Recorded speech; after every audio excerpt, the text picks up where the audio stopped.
Liputan berita terkini. Berita seputar Kabupaten Cianjur, Jawa Barat, konfirmasi awak media Mitra Polisi TV Online Biro Cianjur, Surya Saputra, Minggu 13 Juni 2026, dalam memperingati Hari Donor Darah Sedunia, yang jatuh pada 14 Juni, Palang Merah Indonesia, PMI, Kabupaten Cianjur, Jawa Barat, menggelar rangkaian kegiatan di halaman kantornya, di Jalan Raya DR, Muardi. Acara yang dirangkai dengan berbagai kegiatan ini bukan sekadar seremonial, melainkan menjadi momentum untuk mengungkap kondisi kritis persediaan darah di wilayah tersebut dalam beberapa pekan terakhir. Acara dibuka secara resmi, Bupati Cianjur, Bapak DR, Muhammad Wahyu Ferdian, didampingi unsur forum komunikasi, pimpinan daerah, kepala organisasi perangkat daerah, jajaran pengurus PMI, selain memberi apresiasi kepada para pendonor sukarela. Kegiatan ini bertujuan mengubah pandangan masyarakat agar donor darah dipandang sebagai kebiasaan positif, bukan sekadar kewajiban sesaat. Donor darah adalah wujud nyata kepedulian dan semangat gotong royong. Setiap tetes darah yang disumbangkan berarti nyawa bagi orang lain. Kami sangat berharap generasi muda, khususnya Gen Z dan milenial, menjadikan kegiatan ini sebagai gaya hidup, bukan hanya saat ada imbauan darurat, ujar Bupati Dr. Muhammad Wahyu Ferdian kepada wartawan, Minggu 14 Juni 2026.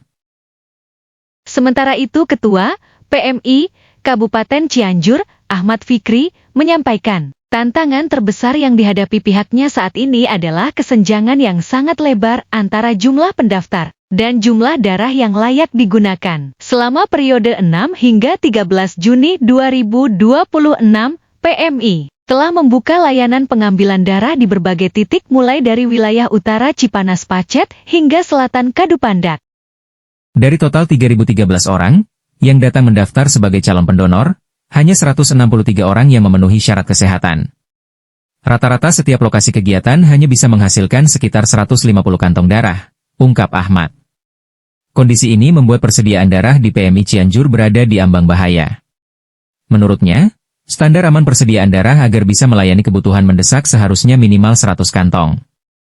Namun dalam 2 pekan terakhir, stok yang tersisa hanya berkisar 20 kantong.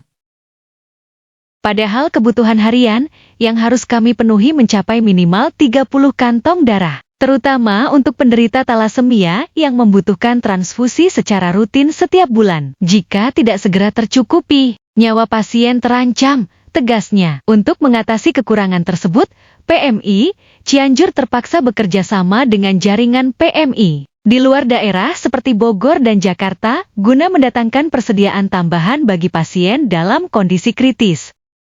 Salah satu pertanyaan yang kerap dilontarkan masyarakat adalah mengapa darah yang didapatkan secara cuma-cuma dari pendonor dikenakan biaya saat akan digunakan untuk pengobatan. Ahmad Fikri meluruskan persepsi tersebut agar tidak menimbulkan kesalahpahaman.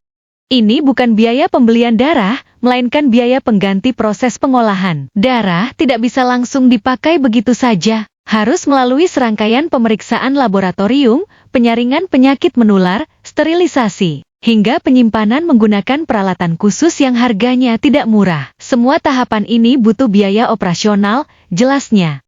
Kedepannya, pihak PMI akan memperluas sosialisasi secara masif mulai dari tingkat sekolah menengah hingga lingkungan masyarakat agar pemahaman tentang manfaat, prosedur, dan proses pengelolaan darah dipahami secara utuh. Harapannya, kebutuhan darah di masa mendatang dapat terpenuhi secara mandiri tanpa harus bergantung pada pasokan dari daerah lain. Editor Berita Redaksi Media Mitra Polisi TV Online John Firman. Jurnalis, Surya Saputra Kabiro Cianjur. Jabar.